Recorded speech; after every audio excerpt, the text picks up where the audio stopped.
Hey everybody, it's Steph with KillerSites.com. Now I just recorded this video, what I'm going to get into now. I just recorded for about 15 minutes, and guess what? I didn't press record. So I'm pretty bummed out about that because now I'm going to try and repeat the 15 minutes in the next 5 minutes, although it's probably going to take me 10 minutes because that's the way I roll. So this video is about how, or why rather, do I have so many domain names. If you've been watching my videos, sometimes I say, I'm Steph with KillerSites.com. Other times I'll say, I'm Steph with KillerPHP or Web Mentor or Studio Web. So why so many domain names? It has to do with history. It has to do with the fact that I've been involved on this web teaching stuff for a long, long time. So we go way back. I started coding in 1994. And I started professionally coding in 1996, meaning being paid to code. And over that period of time, I would buy up sites or actually build up sites and URLs. Now, the first web design related site I picked up or started was KillerSites.com. Now, I didn't come up with that site. I actually purchased it, or not purchased it. I got it from the previous owner, who's actually he was pretty famous back in the 90s. He wrote this book called, here it is, called Creating Killer Websites. It was an international bestseller, published in like 19 languages. And if you notice on the book here, KillerSites.com. And so KillerSites.com was established in 1996 or 95, I'm not sure. And it basically was a companion to this very, very popular book. And this book was very important because he really, he was, this author was the first guy to say, you know what, we should maybe use good design principles in teaching web, in actually building websites. Something that prior to this book, people didn't do. The sites were pretty ugly. But so he brought in that amongst other things, and he was a very important figure back in the 90s. So I was lucky enough to inherit the site from him. I'm not sure exactly when. It's either 2000 or 2002, something like that. And I started writing articles and teaching web design and basic web development. So what happened is you fast forward a year or two, and I had written some PHP articles on KillerSites.com, and I said, well, you know what? The way Google was working, the search engine, Mr. Google, they liked very topic-specific sites, niche sites. So I said, I'm going to create some niche sites. So I created KillerPHP.com to put all my PHP videos and vlogs and podcasts and articles and tutorials on KillerPHP. Then I created another site called How to Build Websites, Taught Beginners, Web Design, Basic HTML, basic stuff, real basic stuff. And then I had CSStutorial.net and other sites.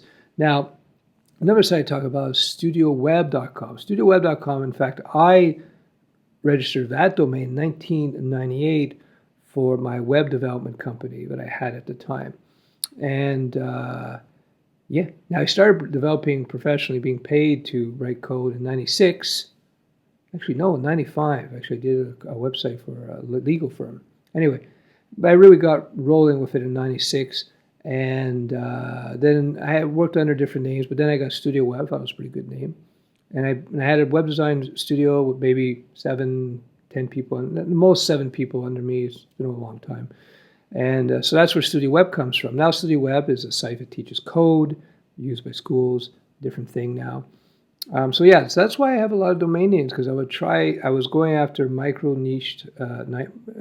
going after niche site search engine traffic, and it was a very effective strategy in its day. Things have changed though. Now, anybody who knows anything about web marketing, having a strong presence on social media is very important now with the search engines. In the old days, it was just about how many sites linked to you and how important those linking sites were, and some other things as well. These days, your presence on social media, Facebook, Twitter, Pinterest, Google Plus, etc., those are much more important for the search engines. And I think that makes sense, because the search engine want to know what people are talking about now in terms of judging which sites are more important. So there you go. I think that covers it. That's why I have many different domain names, experimentation. But I think I'm getting rid of them. I'm cutting them down because I used to have killer sites, killer PHP. I used to have killerphp.org, .net, .com, which you don't need to do anymore. I used to do because I try to protect the URLs. I didn't want people registering killerphp.org if I had killerphp.com. Silliness like this. So eventually, I'd have like 50 domain names with all these different domain extensions. .org, .info, .com is stupid because now there's like 1,000 domain name extensions. So you can't do it anymore. You just pick your domain. That's it. Yeah,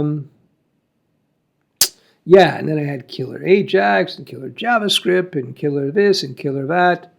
So I've kind of moved away a bit from the killer names because people get a little uppity about that. Killer sites. What's that site about? So I get that. I would get calls from people say, "Where's your information?" or emails. "Where's your information about Manson?" Or Jeffrey Dahmer. Where's your? They figure I was literally at a website about mass murderers or something. But killer sites is about building killer websites, as in really good websites. And again, it was the book website for this particular really hot book. Yeah, but don't worry. Yeah, this is not my book, but I recently wrote my own book right here. It's not a bestseller in 19 languages. Doing okay. It's getting very good reviews at Amazon. I just published this in last summer, I guess, last July. So it's almost a year old. Not bad. And I actually wrote this book to help me plan out my new video courses, my interactive training system. And that helped a lot. So it's kind of at two purposes. So there you go. Do you need many domain names these days? No. Pick a good one that's suitable for your business. Make sure it's short, rememberable, not hard to spell if possible. It's hard to find good domain names now because everybody just sits on them. But if you hunt around, you'll find something. And just build them up. Just build them up however you need to build them up depending on the type of business. But that's a whole new video, which you're going to have to wait until the next video.